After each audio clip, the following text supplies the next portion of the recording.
Hello, everyone. Welcome to yours and my favorite part of the week. That's right, it is your online Psych, Culture, and Society online class. This week, we are going to talk about cognition and perception. So let's get into it. Beginning with the overall themes of this chapter, the field of cognition aims to study how the mind works, often at the most basic level, and the important role cultural learning plays in shaping psychological processes even at this level. So this is always a fun chapter because most people in their previous developmental psychology courses, and just psychology in general, really do not get exposed to differing views of cognition or just kind of psychology in general. And most people are just specifically for cognition, especially early childhood cognition, only get exposed to Piaget. Not in my developmental courses, because I'm built different. But so basically, this chapter will kind of challenge some of the kind of universal conceptions of some cognitive processes typically taught in psychology courses. And let's outline two types of thinking. Analytic thinking, which focuses on objects and attributes. Focus on the trees and their attribute of having leaves, for example.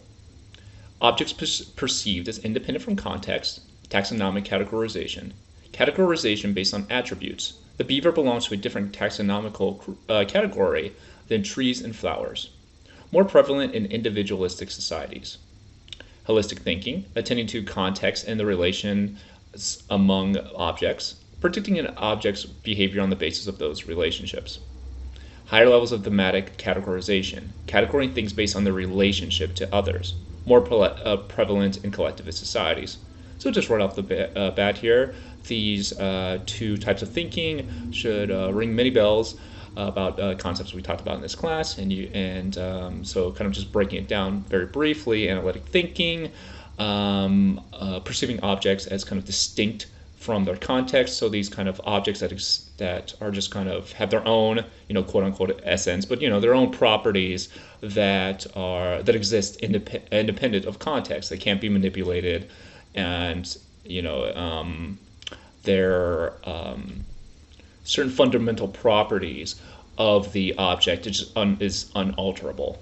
Versus kind of holistic thinking, predicting an object's behavior on the basis of relationships found within context, and attending to the context and relationships around objects more generally. So kind of, again, going back to what we've talked about throughout this class, this idea in more of the collectivist cultures, viewing objects and behaviors in particular in relation to others, but also embedded within particular context. Thus, things are a little more fluid, as we kind of talked about with our independent selves and also the world around us. And thus, because things are a little more fluid, we, as quote unquote we, but as a individual within a collectivist society, views these objects as and categorizes these objects on a cognitive level in relationship to each other. So these thinking types are thought to have historical roots, and we're specifically looking at ancient Greece and China. So cultural differences may have been present as long as 2,500 years ago, can be seen when comparing the different philosophical ideas of the Greeks and the Chinese. The Greek philosophy is the Platonic view, which the world is a collection of discrete, unchanging objects categorized by universal properties. Philosophy emphasizes analytic thinking through a formal system of logic with abstract rules independent of observations. Example, according to Aristotle, a stone falls because it possesses gravity, and a log floats because it possesses levity. In other words, he believed that gravity was a property of the stone rather than an external force. So kind of the idea here is going back to what we just talked about with different types of thinking, is that there are these objects that are unchanging, and there are a particular way of categorizing those objects, and specifically, free of the context in which that the object is embedded in, has no effect on that object, aka the objects are viewed as independent from their context. And because it doesn't really matter, that object has certain properties and that are unalterable by the environment. And if you work through a series of kind of logical rules, abstract rules, and independent observations, you can come to a understanding of not just that object, but kind of like which is viewed as kind of the correct way in which you understand and analyze the relationship and behaviors of objects existing in the real world. Chinese philosophy viewed the world as consisting of continuously interacting substances. Confucius, Taoist, and Buddhists emphasize harmony, interconnectedness, and change. Examples: developed a knowledge of magnetism and the moon's role in the tides long before Westerners. Chinese also had the idea of action at a distance 2,000 years before Galileo's discovery. Cultural differences may have broad implications for what people attend to and how they think. Some research suggests that analytic thinking is relatively unusual, mainly in Western societies, while holistic thinking is more widespread throughout the world. Examples: Arabs and Brazilians show at least as much holistic thinking as Chinese individuals. Russians are more holistic than Americans. Turkish farmers and fishermen are more holistic than Americans, and working class Americans are more holistic than middle class Americans. So kind of this idea, going back to the Chinese philosophy idea here and how it relates to holistic thinking. So it's this idea that we categorize objects based on their relationship to each other, and we have to attend to the context and kind of the other objects within a given environment to be able to successfully predict the behavior of that object within that context. And this, theoretically, is rooted in historical Chinese philosophy, wherein the world is continuously interacting with each other and kind of in a state of change. And both kind of approaches to thinking have obviously strengths and weaknesses.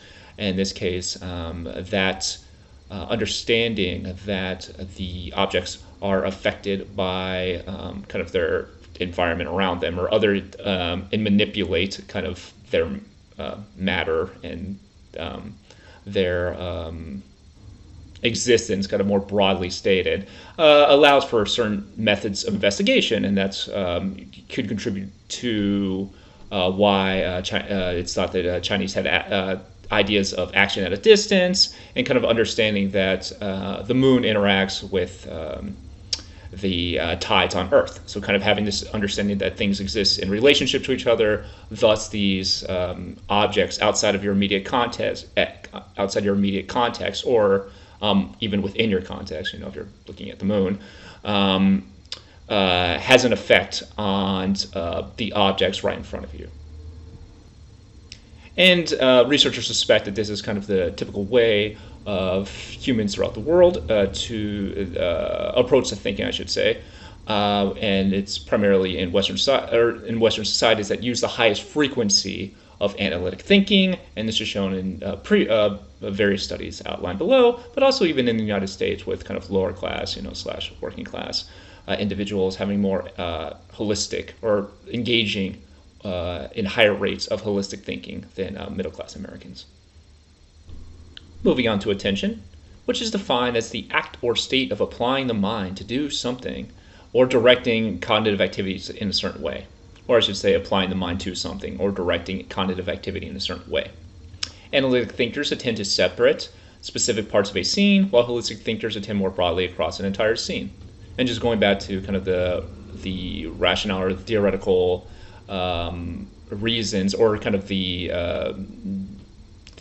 parts of a environment that the different types of thinking emphasize, this is kind of consistent. So paying attention to the broader scene, because what it's important to understand that the world is kind of shaped within or the objects around you are affected by the context in which they exist in and kind of their relationship among others.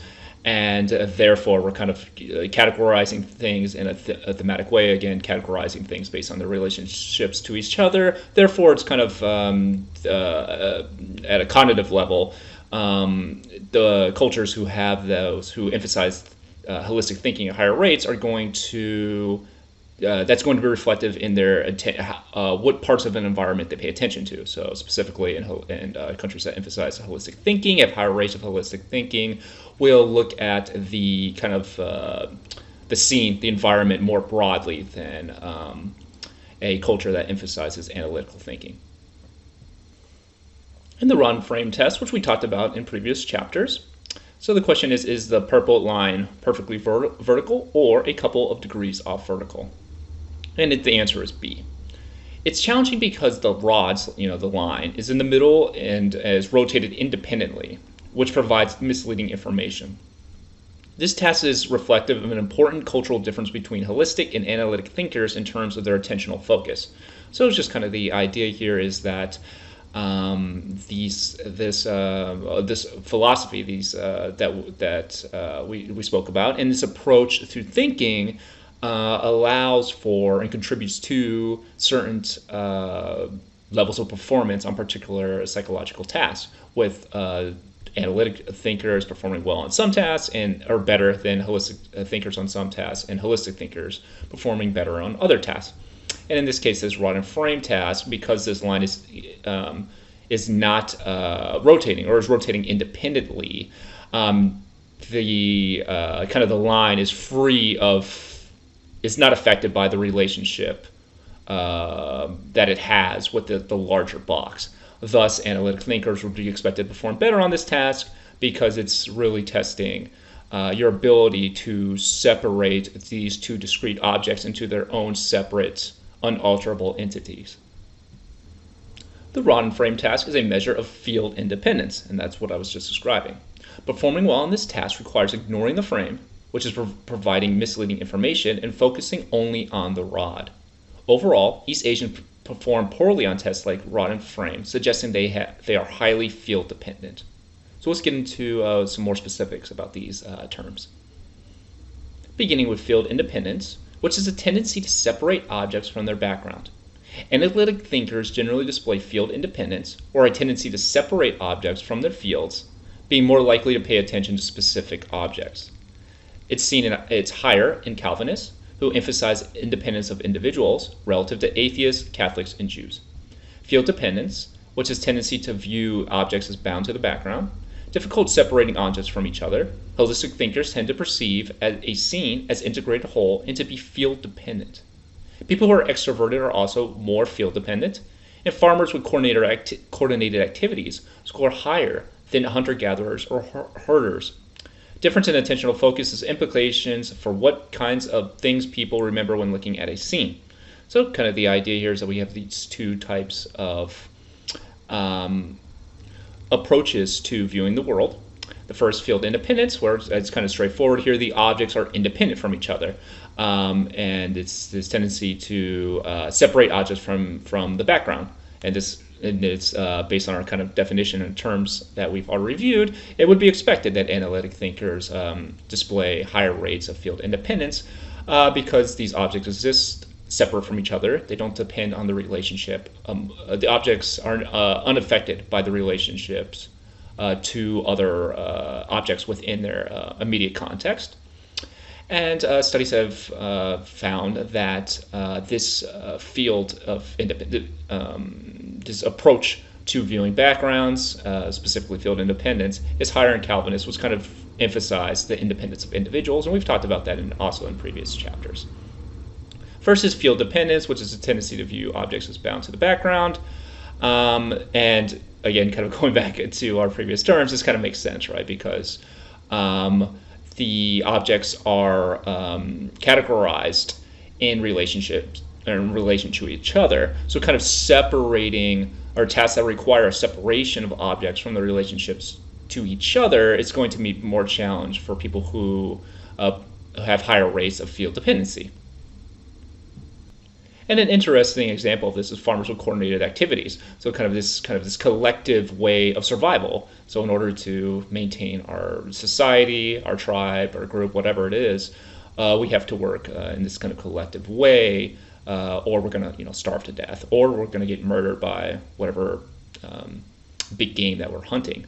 Versus individuals who are maybe hunting on their own, or just gathering resources around them, which may require, which would require less coordinated activities and allow for kind of just more individualization, and thus that culture, that societies, that tribes' survival is not dependent on those coordinated activities, which may then contribute to the prevalence of field dependence within that group. So kind of our environmental challenge, how harsh our environment is and how much coordination it requires, contributing to how we view objects and relationships in relation to each other. That is their attentional focus.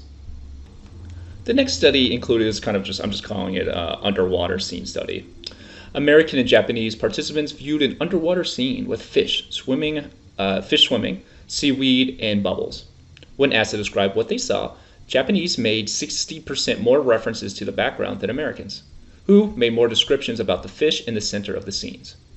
Next, participants viewed additional scenes with the same fish, but some with the same background, and others with a different background. Americans recognized the fish similarly regardless of the background. Japanese were better at recognizing fish with the original background than with the novel background.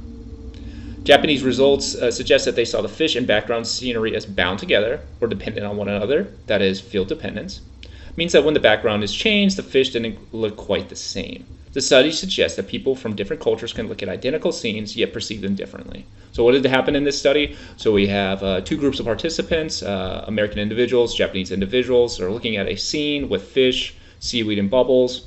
They're then asked to describe the scene, and the Japanese participants made more references about the background of the scene than Americans, with most of their responses being about references to the background of the image, but even still 40% presumably about the individual fish or the individual objects, but still far higher rates of holistic thinking, or kind of describing the background more broadly speaking.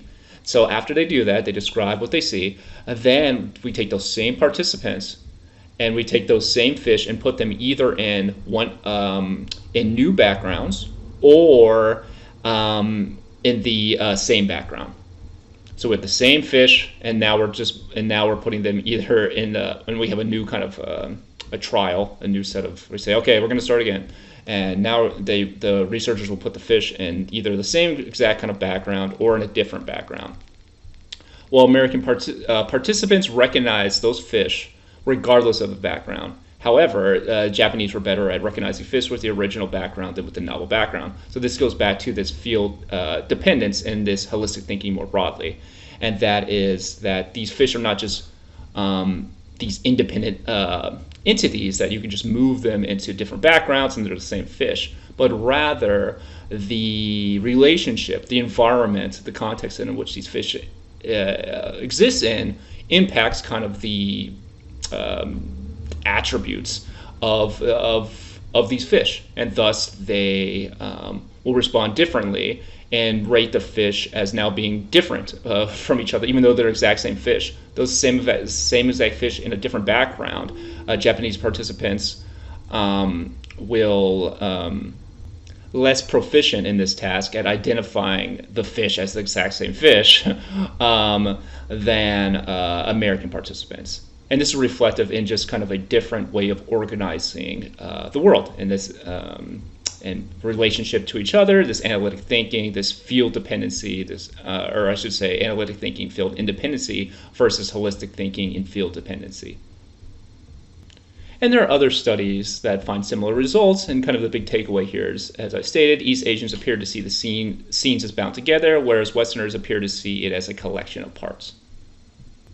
Neurological evidence of attention. One study looked at East Asian and American participants with an fMRI scanner, presented them with pictures either of individual objects, an empty background scene, or objects embedded in a scene. There are cultural differences in activities were detected in brain regions generally associated with object processing. Americans showed more activation of object processing brain regions than East Asians.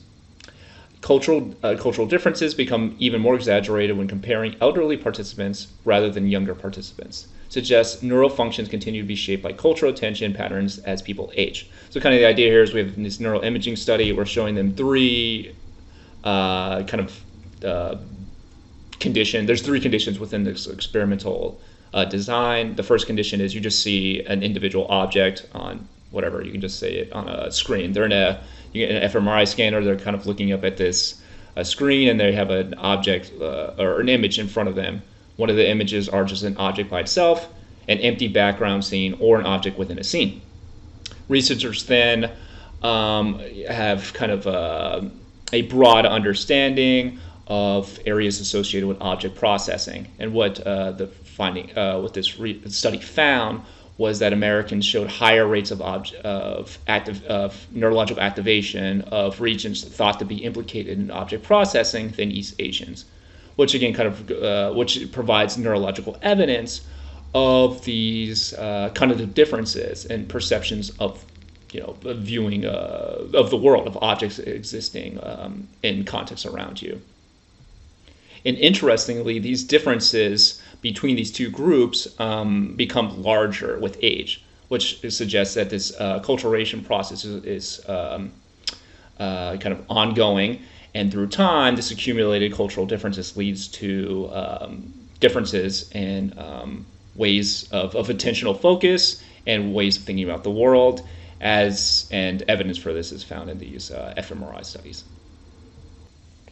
Now, some eye tracking evidence. So kind of the idea with eye tracking is you put on this device, you can see where an individual is looking, and you can see it to the millisecond, where they're looking, how long they're looking, and you do statistical analysis on it. So eye tracking evidence. Previous studies have found that Japanese tend to pay attention to central figures in a scene increasingly less as time goes by, according to an eye tracking study. Americans continue to focus on the central figure. Japanese judgments of a central person's emotion are influenced by faces of people in the background, while American judgments are not influenced. Compared to Americans, East Asians make more saccades or rapid eye movements indicating eye shifting. So kind of the idea here is that you show them a video, for example, two groups of individuals, Japanese and Americans, and just show them a video of someone talking, and you can track, to the millisecond where individuals are looking at. And on average, Japanese individuals pay less attention to the central figure in the scene, while as time goes by. So they initially both look at it, but over time they start checking out the background more and moving on to other individuals within the scene, while Americans continue to focus on the central figure. And Japanese judgments of the central person's emotions are affected by the background, that is, other faces within the environment around the main speaker, while American judgments are not.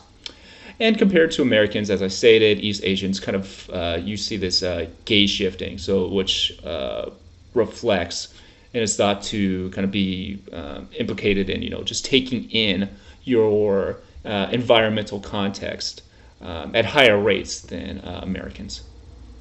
Getting back to this idea that it's important to look around you because objects exist in relation to each other. So in order to understand what is going on, you have to be more aware of the environment,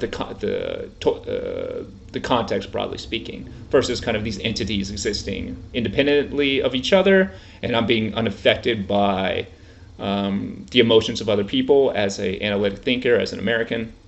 So therefore, I can focus more on the speaker, and I don't have to pay as much attention to the background, because that background is not altering kind of the essential properties of that object that I'm focused on. Next, let's talk about artistic preferences. When Japanese and white American college students were asked to draw a picture involving a house, a tree, a river, a person, and a horizon, images like these emerged. And you can see this here, right? Overall, a comparison of the white Americans and East Asian drawings in this study showed that East Asian drawings had higher horizons than the white American drawings. East Asian drawings had 75% more contextual objects in the scenes than white drawings. Similar findings have come from studies on photographs. Asians include more background in their photo frame and have smaller figures in their portrait than Americans. Westerners seem to represent scenes differently than East Asians, and I can just say personally that I have the motor skills of a 4-year-old and I have no artistic ability, but to the extent that my drawings were similar to either one of these images, it was the one on the left. And this again kind of reflects that it's important to have the entire environmental context to understand what is going on around you. So because these objects do not exist independently from each other, your East Asians draw higher amounts of, or more amounts of contextual objects, or include more contextual objects in their drawings than white Americans. And then the question obviously is, okay, well we saw in previous slides that lower class, slash whatever working class individuals having more holistic thinking, would these differences be as large, or would they exist at all when comparing artistic preferences? And the answer to that is I have no idea. I have not seen research on that. There might be some out there, but as of right now, I do not know.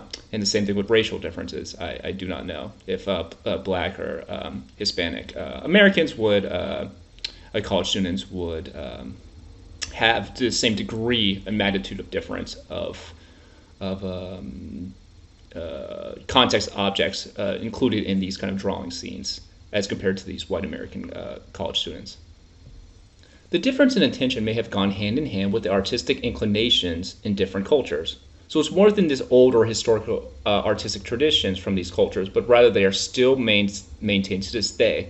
So that's kind of these intentional practices and these kind of larger cultural emphasis values and modes of thinking and understanding of the world is still exists today. So it's not just like these historical things that had implanted this genetic whatever from thousands of years ago, but rather these cultural practices can contribute today. And you see this in those fMRI studies again with the differences and individuals' activation of brain regions typically associated with object processing, comparing East Asian American participants, those differences in object processing brain regions increasing with age. So kind of, again, reflecting these everyday practices that over time accumulate and contribute to different ways of perceiving the world, different ways of cognitive processing.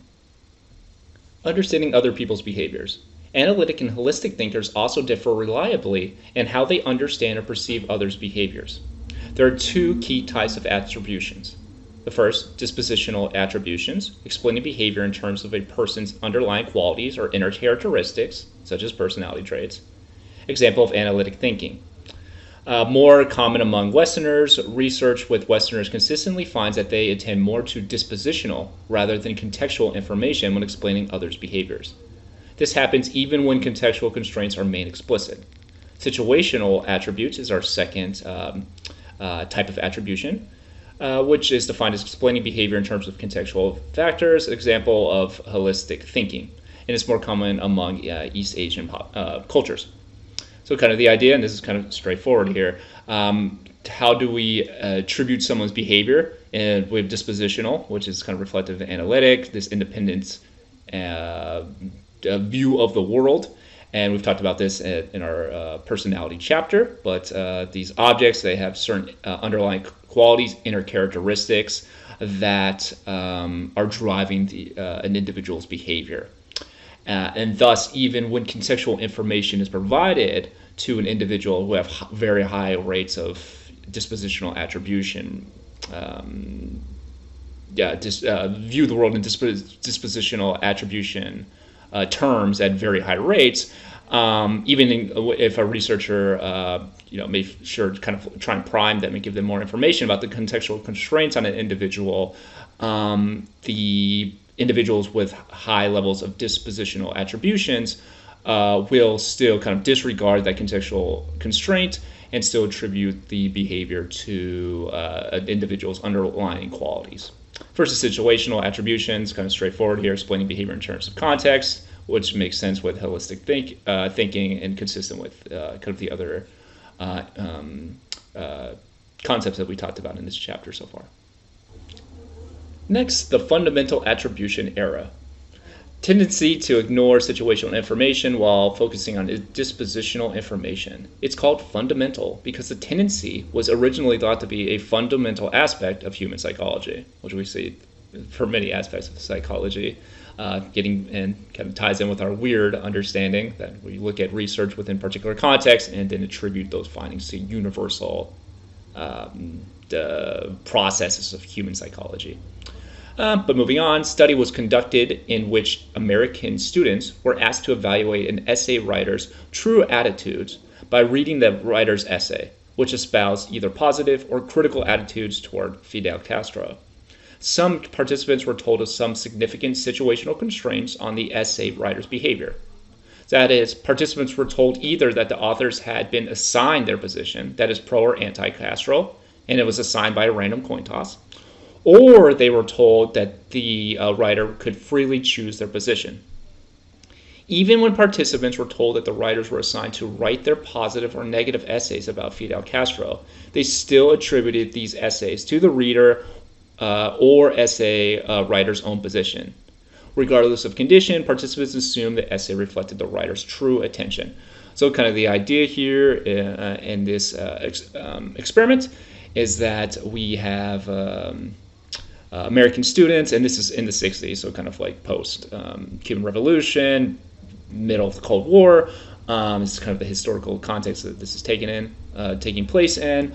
And these university students are asked to read this essay that's pro or anti-Castro, and then kind of evaluate if that person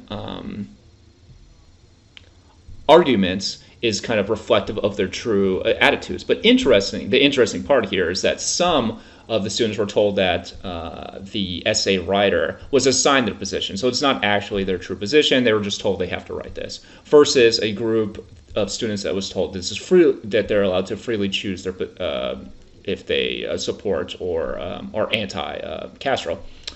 And interestingly, in American students, those two conditions, again, being told that they first choice versus free choice, there was no difference. Regardless of the condition that American students were in, they still attributed those essays to the reader's own positions. That is, their true attitudes.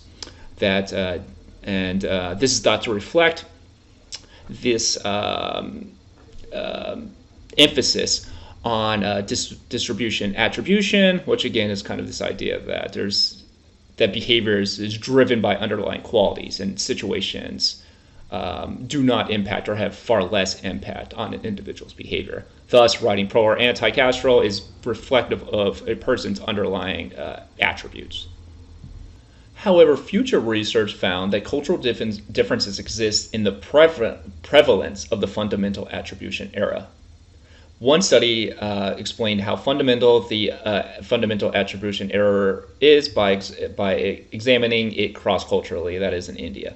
So participants aged 8 years old to adult age read scenarios and explained a person's behaviors. Explanations were coded as dispositional or situational. So kind of the idea here is future research challenging this idea that it's fundamental, or the prevalence of the fundamental attribution error is fundamental across cultures. And one way that they tested this was by having participants in the United States and in India read these scenarios and then explain this person's behaviors. And the participants ranged from 8 years old to like kind of older adult age. And then following those descriptions by the participants, then a group of independent raters rated or coded, I should say, the responses as dispositional or situational. Results showed that American and Indian 8-year-olds gave similar attributions. Both cultural groups made more situation attributions than dispositional attributions. Cultural differences in attributions emerge with age. Older Americans made more dispositional attributions than situational ones, leading to fundamental attribution error. Older Indians made more situational attributions than dispositional ones, leading to the reverse fundamental attribution error. Demonstrates how cultural differences often increase as people age or become increasingly affected by their cultural environment. So, kind of the idea here is that 8-year-olds who have, by definition, have experienced less acculturation of their cultural practices because they're only 8 years old. Those two groups, in this case American and Indian children, gave quite similar attributions to the scenarios that they read. And both groups specifically gave more situational attributions than dispositional ones. But cultural differences emerge with age, so kind of, again, this accumulation of culture. And with time, older Americans made more dispositional attributions than situational ones, and older Indians made more situational attributions than dispositional ones. Kind of thus reflecting that culture differences have increased as people age, but also just that these fundamental universal processes, at the very least, are not as prevalent or have kind of different different kind of variations of these thought to be universal concepts are found across cultures. Thus, it's not so universal. And you can even imagine maybe a historical effect, as we talked about before, with working class individuals thought to have different modes of thinking. So maybe different economic times when a study is taken. So if during a recession, lower rates possibly of dispositional attributions in the United States compared to different times during Great Wealth, for example. And this is just speculation, but just kind of an example of how our historical period matters and our disacculturation practice, acculturation process matters in the frequency, in this case, of committing a fundamental attribution error. Accepting contradiction, there is also a kind of reasoning that is associated with holistic thinking in China, particularly the aspect of holistic thinking that leads one to think that everything is interconnected. Naive dialecticism involves the acceptance of contradictions based on a view that everything is connected, constantly in flux as symbolized by the concepts of yin and yang. Principle of contradiction. Ancient Chinese thought says that, quote, A is and always will be related to the opposite of A, not A. Two will continuously change into each other and are always in a state of flux, which allows for the acceptance of contradictions. So kind of the idea here is that because things are always in flux and things are viewed in relationship to each other, and kind of everything is connected, they're kind of a degree of contradiction that naturally exists within that culture, and thus cultures that kind of have higher rates of practicing this way of viewing the world are willing to accept higher rates of contradiction. And this is thought to be kind of symbolized in yin and yang, and this principle of contradiction where A, quote unquote A, is in a constant state of becoming not A. Thus like this A in this quote, this object, we can say, is constantly shifting into the opposite of itself, and thus kind of reflecting the fact that these objects are constantly in a state of flux. They're not just this permanent, unalterable object, but because it's always in a state of flux, and they're always, an object is kind of changing into a contradiction of itself at all times. This allows for kind of greater acceptance of contradiction. It's kind of the theoretical reason underlying differences in accepting contradiction across cultures, in this case specifically China. So a study of accepting contradictions. Consider the following two arguments. A sociologist who surveyed college students from 100 universities claimed that a high correlation exists between college female students who smoke and who are thin. A biologist who studied nicotine addiction asserted that heavy doses of nicotine often lead to people becoming overweight. Although these statements are not strictly contradictory, they are an apparent contradiction because one suggests that smoking leads to weight loss, while the other says that smoking leads to weight gain. One study used arguments like these and a number of other contradictory pairs of arguments. American and Chinese participants received either just one argument from the pair or both arguments. They then evaluated how plausible they found the arguments to be. So we have two groups and we have two conditions. Two groups, American and Chinese individuals, and there are two conditions. So they either receive just one of the arguments, so just an example here, smoking leads to thinness, or a pair, or both of the arguments. That is, smoking leads to thinness, and a biologist also says that heavy doses of nicotine lead to weight gain. The participants then were asked how plausible they found the argument or arguments, depending on what condition they were assigned, to be. And our results of this study indicate that participants tended to view one argument as more plausible than the other when they were presented with only one argument. Both cultural groups found argument A to be more plausible than argument B when they only saw one argument, for example. However, when participants were shown both arguments at the same time, there were cultural differences in their evaluations. So basically what this is saying here is we have two conditions. The first condition, as I stated before, you receive one argument. The other condition, you receive two arguments at the same time. When the groups received one argument at the same time, we'll just call it argument A, and just say that it's thought to be correct or more correct.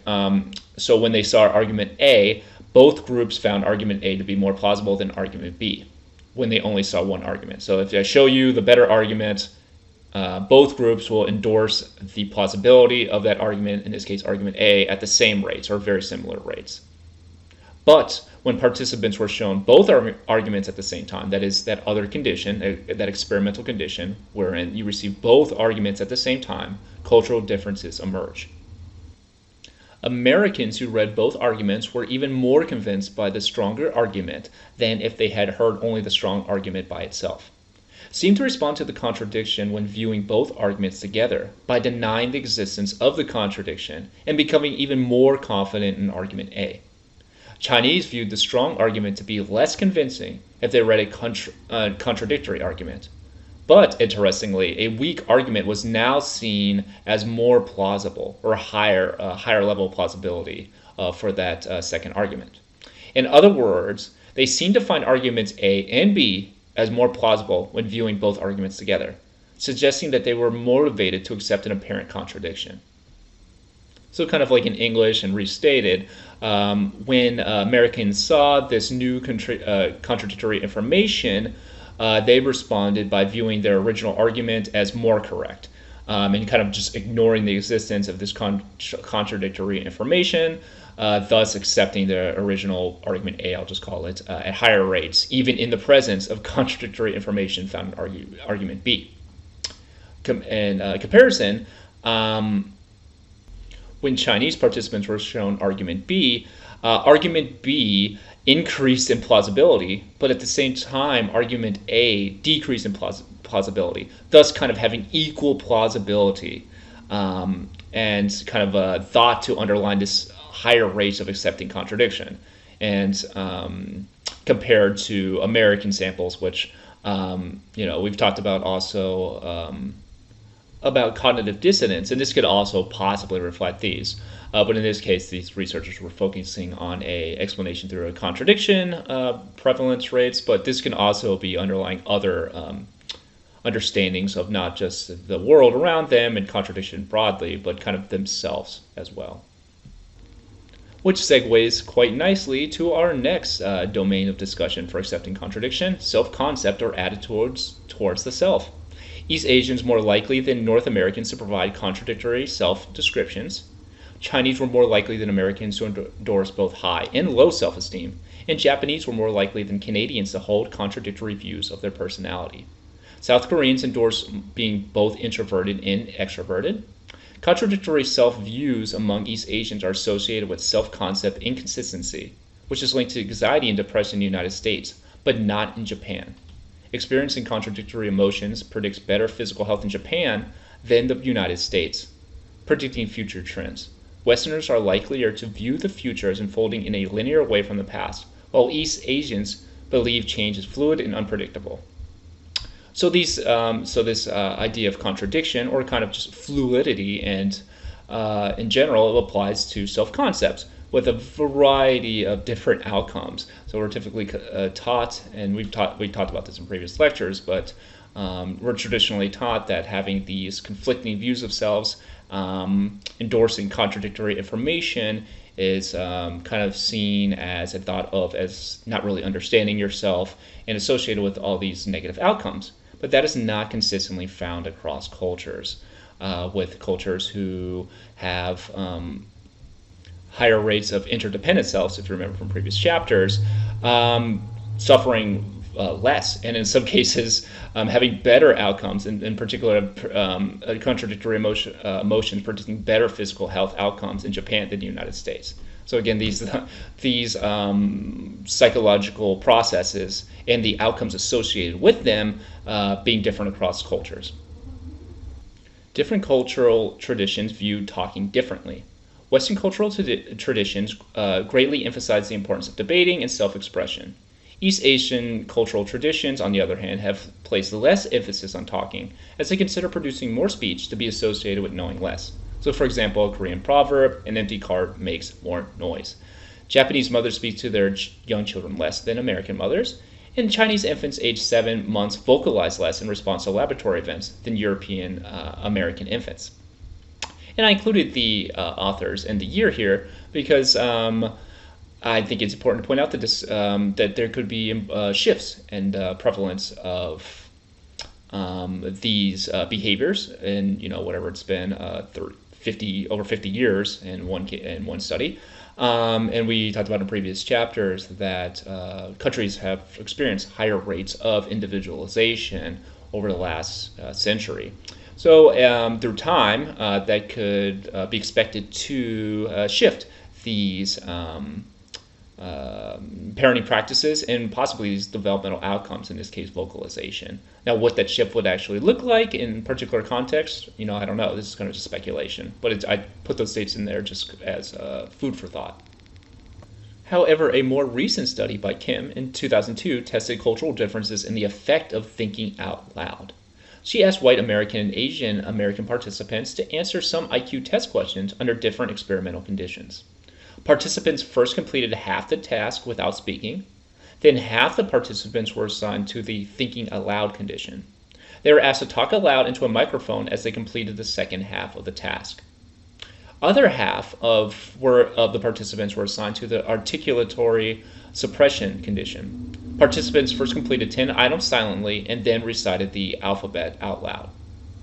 So basically what we're getting at here is that these two groups took the half of an IQ test silently, and then the participants were assigned to one of two conditions, one thinking out loud, where they just talked into the microphone, kind of thinking through their work out loud, versus this suppression condition, which is they just recited the alphabet out loud as they worked through the test. And kind of the point here is that for the alphabet condition, it's they are still vocalizing, in this case, the alphabet, but they're not actually articulating anything specific. They're not really talking, to convey any point. They're just reciting the alphabet versus thinking out loud, talking kind of in a meaningful sense. In this case, working through these IQ test problems.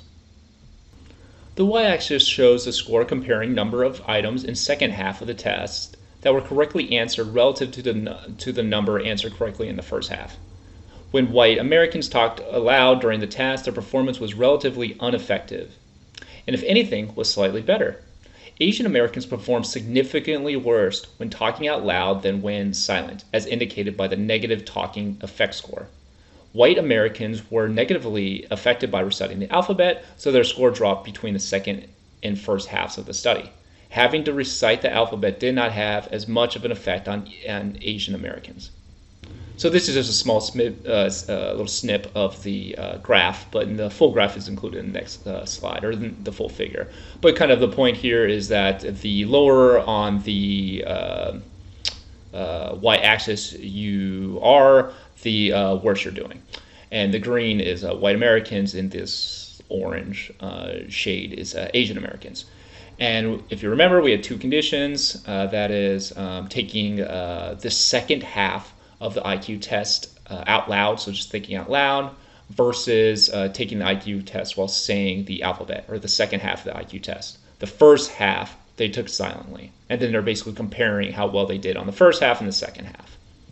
And for white Americans, they were unaffected when they had to think out loud on the IQ test in that think out loud condition, while Asian Americans performed significantly worse when they had to think out loud. Now, interestingly, when Asian Americans had to just say the alphabet out loud, their performance did decline, but much or significantly less than the white Americans, which kind of suggests that it's for them what's kind of interfering with their performance is something about talking. And we've talked about some theoretical historical reasons why, but something about talking influencing, or thinking out loud I should say, influencing the proficiency on this talking aloud task compared to just reciting the alphabet out loud. Why does this cultural difference exist? One idea follows another while speaking, so you can only express one idea at a time in a separate and sequential fashion. It's difficult to discuss holistic ideas in which multiple connections are simultaneously relevant while speaking. Example, they can be seen in a way that the holistic process of facial recognition is disrupted by speech. The verbal shadowing effect, which is verbally describing a face, hinders the subsequent recognition of the face. People are better at recognizing faces if they have not tried to describe them before. The idea is that people generally see a face as an integrated whole, even though it is made up of various parts. Spoken descriptions interfere with the ability to process the face as a whole, leading to poorer recall. So the idea here is that while speaking out loud, you kind of have to work through this sequential, almost separating the objects out kind of fashion. Which could be lead to less proficiency on particular tasks for in cultures that emphasize holistic understandings of the world. And one example of this interference in holistic processing is facial recognition. It's disrupted by speech, and that is when or just in general, people are better at recognizing faces in kind of a recall task. So it's just show a person a face and then X amount of minutes or seconds later asking, which of these faces have you seen before? Well, in general, people are better at recognizing faces if they have not tried to describe them before. And the idea here is that people process the face in this holistic way, this integrated way, and not just as separate objects. And when participants are asked to describe a face before kind of doing a recall task, they then are focusing on the individual components of the face, which kind of interferes with their ability to kind of memorize that face and thus perform worse in recalling if they've seen that face before. So literally speech interfering with this holistic cognitive processing, in this case, of a face.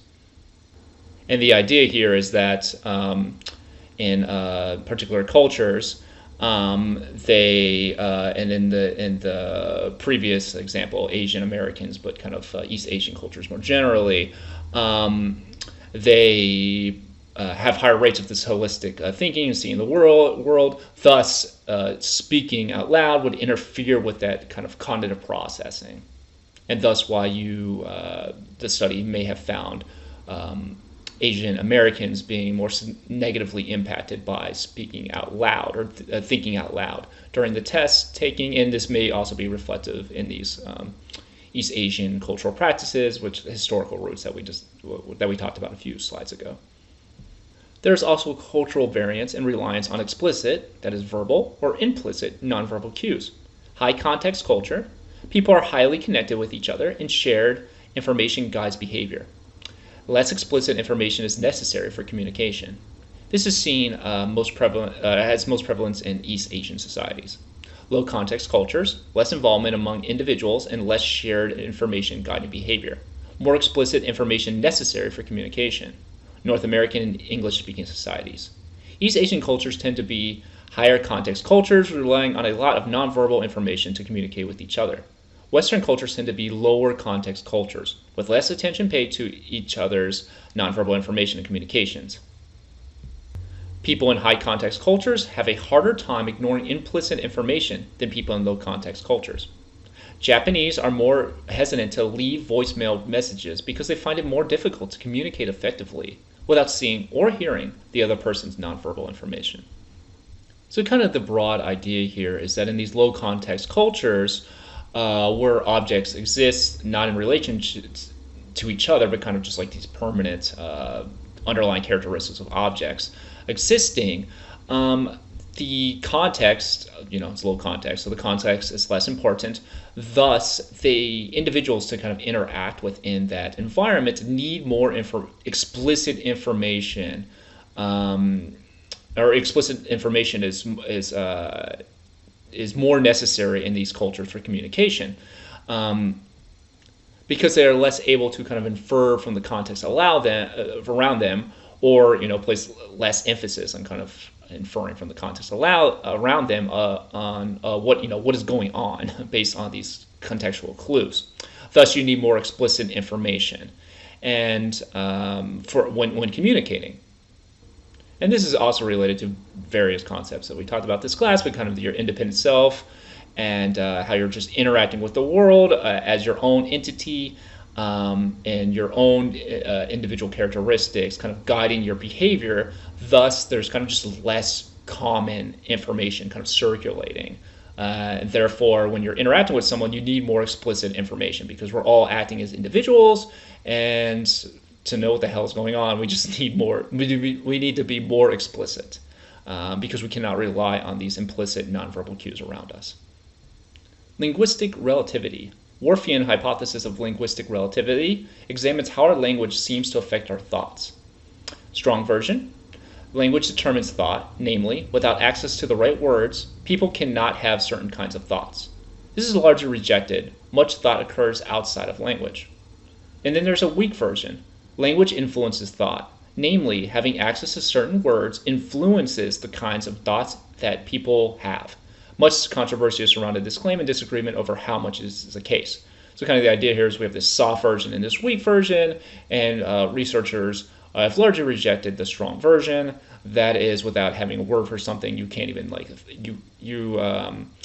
cannot have certain kinds of thoughts without a access to the correct words. Versus a weak version, this kind of soft version, wherein language influences thought. So having certain words, having access to certain words, influence the kind of thoughts that people have, but the degree to which that exists and the circumstances in which that exists is highly debated. Moving on to color perception. Example of the relationship between language and thoughts is in color perception. Although color exists along a continuum, color terms are discrete. Different languages do not describe the spectrum of colors exactly the same. Instead, they seem to carve up the color spectrum differently, with different boundaries. All known languages have at least two color terms. For example, the Dani language, which is predominantly found in West Guinea, has only two words for colors: black, dark hued colors, and white, lighter hues. Categories used across languages are not arbitrary, since we can see consistent patterns. So a common question is, if people don't have a word for green, do they still see green in the same way as people who do have a word for green? So let's look at one color lexicon study. They compared people who spoke Berimo, Himba in English. Berimo are hunter-gatherers in Papua New Guinea, have 5 basic color terms: black, white, red, yellow, and green. Himba are nomadic herders in Namibia, and they have the same 5 basic color terms: black, white, red, yellow, and green. Although the color boundaries differ somewhat for those in Berimo. English-speaking Britons. Languages with differing color boundaries tested whether different color categories in language would affect categorical perceptions of colors, or perceptions that stimuli belong to separate and discrete categories, even though stimuli differ along a continuum. So kind of the point here is that we have 3 different groups with different color categories. With 2 of the color categories, the Himba and Berimo color categories being more similar, and then we have the just English-speaking color categories.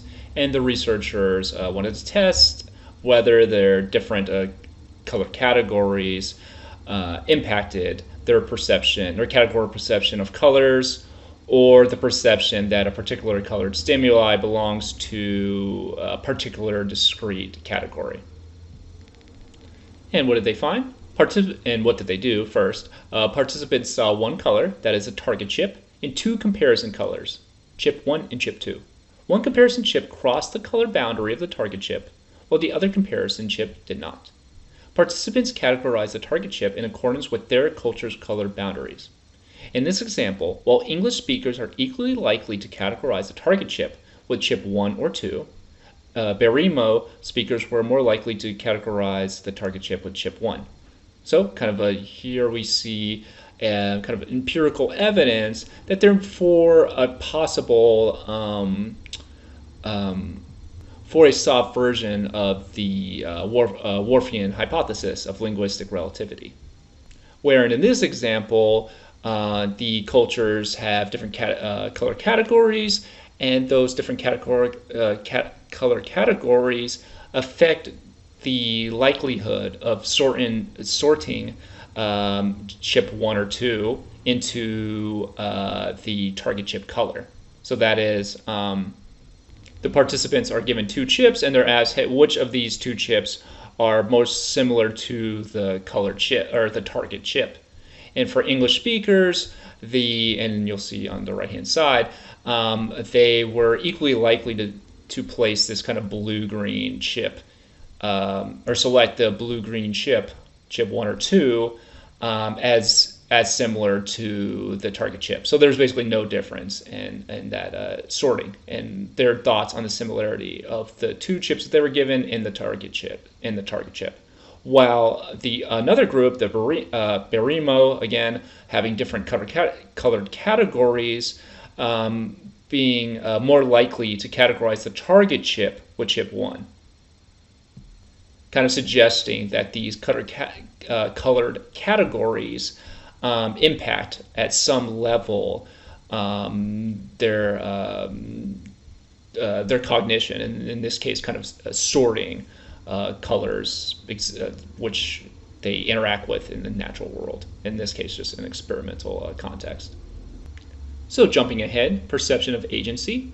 Languages differ in how agency is encoded. There are some languages in which agentic expressions are naturally more common even when intention does not exist. So in English, saying, quote, he broke the vase.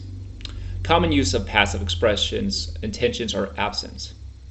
Passive expressions are common in Spanish. The vase broke itself.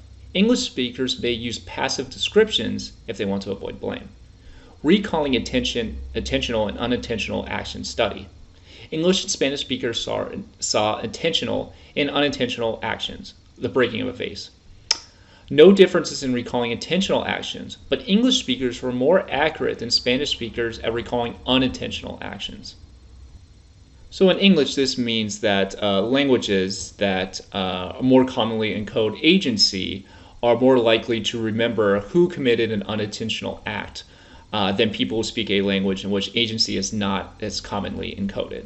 So kind of, again, the language impacting to some degree evidence in this study, or this study provides evidence for language in some capacity impacting performance on this particular cognitive task, and thus thought to reflect particular underlying cognitive differences. Languages differ in how people perceive the world in terms of spatial descriptors or descriptions. Egocentric, spatial terms, right, left, in front of. Relatively recent development in human history. Chimpanzees do not represent space in egocentric ways. Cardinal directions, e.g. northeast, representing space in absolute terms is common among most subsistent societies in the world. How do these language differences affect people's perceptions of spatial orientation? So one spatial perception study, in particular one study looked at Dutch-speaking and Gugu Yemesir, I believe, speaking participants were compared. Dutch, like English, has relatively directional terms. The Gugu Yemesir, which are Aboriginal Australian people, use cardinal terms. Participants were first shown some objects in a room that was north-facing, and then asked to recreate the scene in another room, which was south-facing. Results showed that Dutch participants made everyone in the same position relative to the participant as before, but now everyone was facing south. The Yemesir kept everyone facing north, but now everyone was in different positions relative to their participants. So kind of the idea here is that participants are shown objects in a room, and the room is facing north overall. So you have this room and it's facing north, and there's objects within this room that's facing north.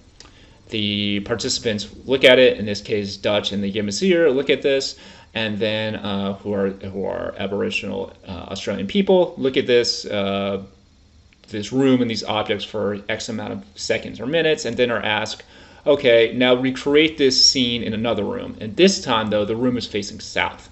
So recreate these objects, but now the room is facing the opposite direction. Well, the Dutch participants recreate and place the objects in the same position relative to the participant as before. And you can see this to the right.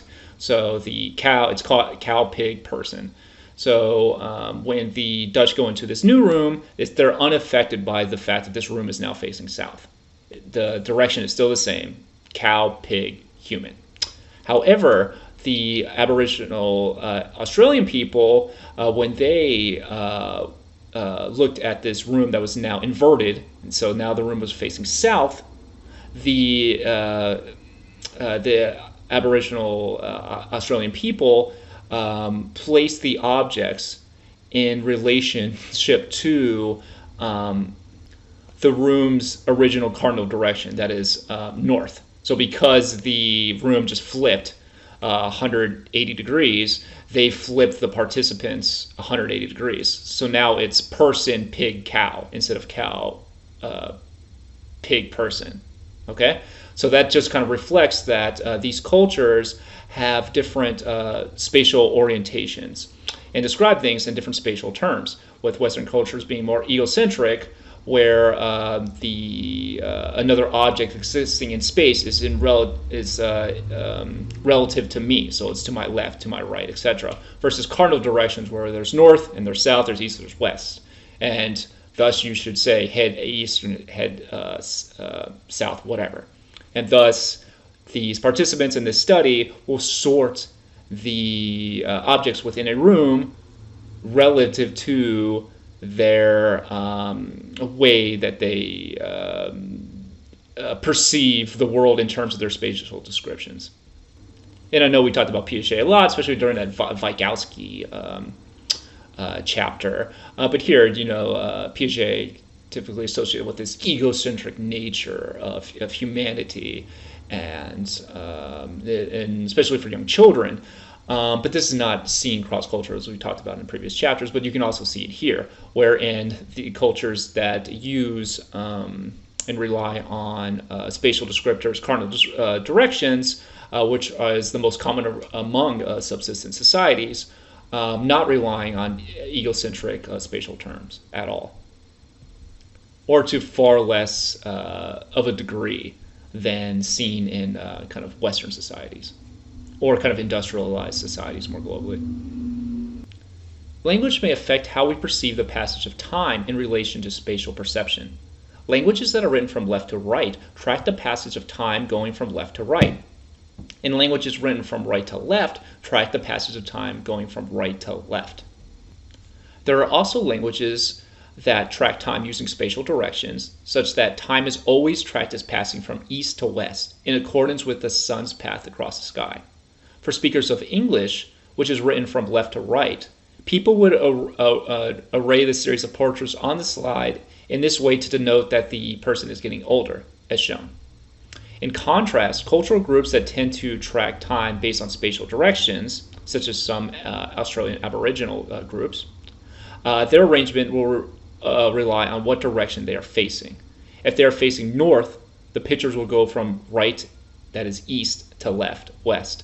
But if they are facing south, the pictures will go from left to right.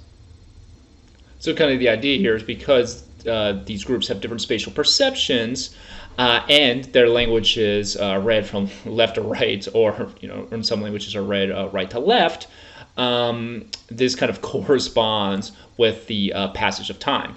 So in English speakers, you typically to mark time within a series of photos, you start with the youngest on the left-hand side, and you go all the way to the right, which is as you go more right, that person is advancing in age.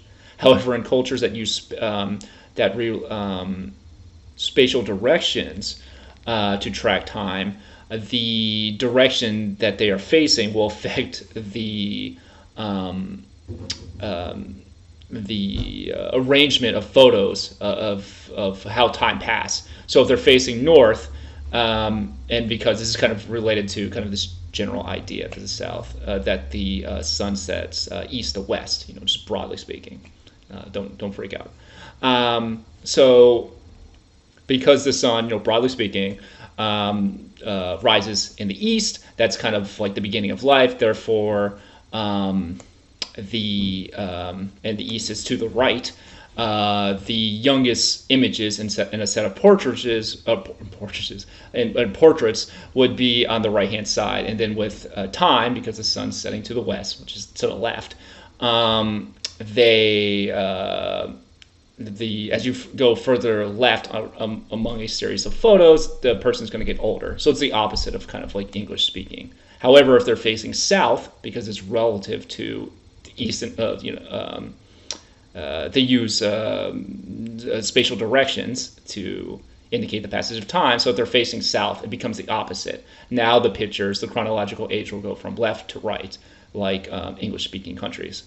So kind of reflecting that these spatial perceptions, these languages, the way we read, impacting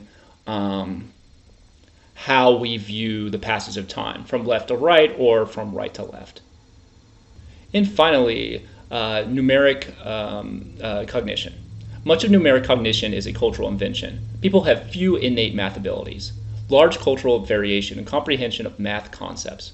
We use the base 10 number system in North American schools, but some cultures have previously also used base 20, Mayan and Aztec, and base 60 number systems, the Babylonians.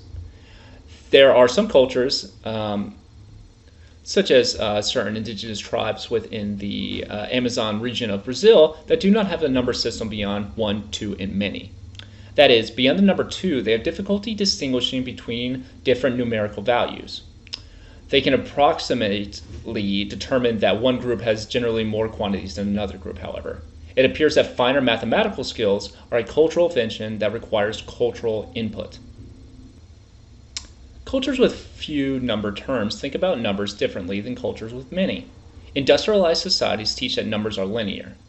The distance between any two adjacent numbers is the same as the distance between any other two adjacent numbers. Distance between 17 and 18 is the same as the distance between 1 and 2, for example. People with less formal math education think of numbers as logarithmic. The distance between large numbers is smaller than the distance between smaller numbers. Children who have not yet received much mathematical education, American kindergartners, and adults from cultures with much simpler mathematical systems perceive the distance between large numbers to be much smaller than the distance between smaller numbers. Curiously, this perception maps fairly well onto the logarithmic curve, suggesting that humans' default understanding of math is logarithmic, but becomes more linear with particular cultural learning, that is, exposure to linear numerical terms. So kind of the idea here is that there are kind of basic innate mathematical abilities, but